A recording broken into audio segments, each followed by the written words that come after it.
and put the micro up as high as possible. Ja, danke. Liebe Zuhörende, mein Thema heute ist raus aus Öl und Gas, Dekarbonisierung. Dekarbonisierung, ich glaube, das brauche ich in diesem Kreis hier nicht sagen. Dekarbonisierung ist neben der Energieeinsparung gesellschaftspolitisch derzeit ein sehr, sehr wichtiges Thema. Der Vortrag heißt Raus aus Öl und Gas, bereit für das erneuerbare Wärmepaket mit Enefit-Sanierung. Was das bedeutet, werde ich im Vortrag darauf eingehen. Ja, es freut mich, dass ich die Regelungen für Österreich hier vorstellen darf. Ich finde, dass international Österreich ein sehr gutes Best-Practice-Beispiel ist. Ich werde noch einen kurzen Ausblick machen auf die Europäische Union, was hier bevorsteht. Ganz zentral in Österreich für den Gebäudebereich ist das Erneuerbare Wärmegesetz. Das Erneuerbare Wärmegesetz regelt die Wärmebereitstellung bei Neubauten. Also Wärmebereitstellung heißt Heizung, Warmwasser, alles, was mit Wärme zu tun hat, und für Neubauten, also nicht für Sanierung, war mal vorgesehen, wird vielleicht über die EU-Regelungen wieder kommen, aber für Neubauten gilt das. Das Gesetz gilt seit 29.02.2004, also seit knapp über einem Monat ist es gültig und verbietet in Neubauten die Errichtung von Anlagen mit fossilen Brennstoffen. Das heißt, wir dürfen in Neubauten ab jetzt keine fossilen Energieträger mehr einbauen. Das ist ein sehr wichtiger erster Schritt zur Dekarbonisierung. Es gibt hier ja eine kleine Ausnahme mit einem Inselbetrieb, aber grundsätzlich ist das in Österreich ab jetzt verboten. Ja, jetzt gerade kommt unsere Ministerin, die für das zuständig ist, die Leonore Gewessler, hinein. Die hat sich mit sehr großem Engagement für das erneuerbare Wärmepaket eingesetzt und hat es aus meiner Sicht gut verhandelt, auch wenn wir uns natürlich mehr wünschen würden, und sie wird im Anschluss noch an uns sprechen. Ich möchte aber noch mal auf den zweiten wesentlichen Punkt im Erneuerbaren Wärmegesetz zu sprechen kommen, der auch für uns relevant ist. Und zwar, es wurde der Begriff qualitätsgesicherte Fernwärme eingeführt. Dieser Begriff ist sehr wichtig, weil der für Förderungen sehr relevant ist. Förderung ist ja ein sehr wichtiger Hebel, und Förderungen bekommen wir nur dann, wenn wir uns an eine qualitätsgesicherte Fernwärme anschließen. Wir wissen, dass die Fernwärmen in Österreich, wenn wir die Landeshauptstädte anschauen, zumeist 70 bis teilweise sogar 100% mit Gas betrieben werden, also noch weit weg sind von der Dekarbonisierung. Aber eine qualitätsgesicherte Fernwärme ist es dann, wenn es zumindest 80% aus erneuerbarer Energie besteht oder wenn die Fernwärme sich einem verbindlichen Dekarbonisierungsplan verpflichtet, wo bis 2035 dauerhaft 80% aus erneuerbaren Energieträgern hat. Mit anderen Bestimmungen, die es auch gibt, gibt es hier sozusagen wirklich einen Fahrplan, bei welchem Jahr wie viel Prozent die Fernwärme erreichen müssen. Also das ist ein wichtiger Punkt. Wie schon angekündigt, betrifft das quasi die Förderungen, den Neubau. Es ist leider in der Sanierung die Dekarbonisierung nicht umgesetzt worden, aber wir haben jetzt natürlich eine Chance über die EU, dass das wieder kommen kann. Hier in der EU, für uns, für den Gebäudebereich, betrifft uns natürlich die EU-Gebäuderichtlinie. Die EU-Gebäuderichtlinie regelt sehr viele Dinge. Ich möchte mich jetzt hier nur auf den schrittweisen Ausstieg aus vielen fossilen Energieträgern bis 2040 konzentrieren. Wenn die EU-Gebäuderichtlinie gilt, muss ja in allen Nationalstaaten dann verpflichtend umgesetzt werden, gesetzlich, wird dann ein Ausstieg bis 2040 möglich sein. Also bis Ende 2025 haben dann die Mitgliedstaaten Zeit, einen Plan vorzulegen, wie sie sich das länderweise vorstellen. Wie ist der Status? Das Europäische Parlament hat diese EU-Gebäuderichtlinie beschlossen. Es fehlt nur noch die Zustimmung vom Rat und wir hoffen, dass die in den nächsten Wochen erfolgt. Wie gesagt, hier würde dann nicht nur der Neubau, sondern würde auch der Bestand verpflichtend dekarbonisiert werden müssen. Jetzt nach den gesetzlichen Bestimmungen wieder zurück.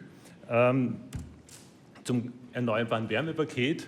Das war quasi der Kompromiss, dass es nur im Neubau ist, aber dafür ein sehr tolles, umfangreiches erneuerbares Wärmepaket, auf das ich jetzt ein bisschen eingehen möchte und Beispiele bringen. Der Hauptpunkt sind Förderungen. Förderungen für den Wohnbau. Wohnbau heißt sowohl Einfamilienhäuser auch als mehrgeschossiger Wohnbau. Und einer der zentralen Punkte ist der Heizungstausch, also die Dekarbonisierung. Und hier bekommen wir in Österreich bis zu 75% Förderung vom Bund. Zusätzlich gibt es noch Bonusse für einen Gasherd raus, Tausch gegen Elektroherd, Niedertemperatur, Tiefenbohrungen, gibt es alles noch Bonusse dazu. Und, das ist vor allem das Tolle, es ist kombinierbar mit den Landesförderungen. Da werde ich noch Beispiele bringen, wie das ausschaut. Ein ganz wichtiger Punkt ist natürlich die soziale Treffsicherheit. Und das, finde ich, ist Österreich hier einen ganz tollen Weg gegangen, weil es gibt eine 100% Förderung für das untere Einkommensdrittel. Die Schiene heißt in Österreich sauber heizen für alle, gilt für alle, die in einem Einfamilien-, Zweifamilienhaus oder Reihenhaus mit Hauptwohnsitz wohnen, nur dass Sie ein bisschen Gefühl bekommen, was heißt unteres Einkommensdrittel in Österreich. Wenn wir jetzt hernehmen, ein Beispiel einer vierköpfigen Familie, 2 Erwachsene, 2 Kinder, dann ist das ungefähr ein Einkommen von 4.000 netto pro Monat. Also wenn Sie als vierköpfige Familie unter 4.000 € netto pro Monat verdienen, dann zählen Sie in Österreich zum unteren Einkommensdrittel. Und dann bekommen Sie bis zu 100% Förderung oder bekommen Sie 100% Förderung innerhalb der technologiespezifischen Obergrenzen. Das heißt, Ihnen wird die Dekarbonisierung bezahlt, wenn Sie in diesen Grenzen drinnen sind. Die Grenzen sind sehr unterschiedlich, je nach Technologie. Für eine Geothermie-Wärmepumpe sind die Grenzen natürlich höher als für eine ineffiziente Luftwärmepumpe. Unsere Erfahrung ist, dass wir mit diesen Grenzen eigentlich relativ gut auskommen. Das heißt, wir sind derzeit in der glücklichen Lage, diese soziale Verpflichtung auch zu erfüllen, dass Leute, die kein Geld haben, auch dekarbonisieren können. Ja, zum zweiten wichtigen Punkt vom erneuerbaren Wärmepaket neben der Dekarbonisierung ist natürlich die Energieeinsparung, die thermische Sanierung, auch wieder für den Wohnbau. Und hier gibt es bis zu 30% Bundesförderung und das ist auch wieder entscheidend kombinierbar mit den Landesförderungen. Ja, wir sind auf der Passivhaustagung, kommen wir kurz zum Enefit-Standard. Wir haben ja gestern viele tolle Beispiele gehört, wie wir auf Enefit sanieren können. Enefit, vielleicht noch mal kurz zur Erinnerung, ist quasi der Passivhaus-Sanierungsstandard. Ein Teil ist natürlich die thermische Sanierung und das ist natürlich eine wichtige Basis für die Dekarbonisierung, also wenn wir raus aus Öl und Gas wollen. Der Enefit-Standard hat natürlich auch einiges mehr, unter anderem auch die Erzeugung von erneuerbaren Energien, also wirklich ein sehr guter Standard. Jetzt möchte ich Ihnen zum Abschluss ein Rechenbeispiel bringen. Ich bzw. wir sind aus Wien, das heißt, wir haben jetzt ein Beispiel für die Wiener Bestimmungen, möchte ich Ihnen vorrechnen. In Wien haben wir typischerweise einen mehrgeschossigen Wohnbau. Ich habe jetzt hier ein Beispiel gewählt mit 50 Wohneinheiten, also ungefähr 4.000 Quadratmeter. Zuerst gehe ich auf die Dekarbonisierung ein. Wir dekarbonisieren in dem Beispiel jetzt auf Fernwärme. Die Fernwärmekosten belaufen sich für den Anschluss, für die Zentralisierung, für die Wohnungen bei dem Beispiel auf 344.000 €.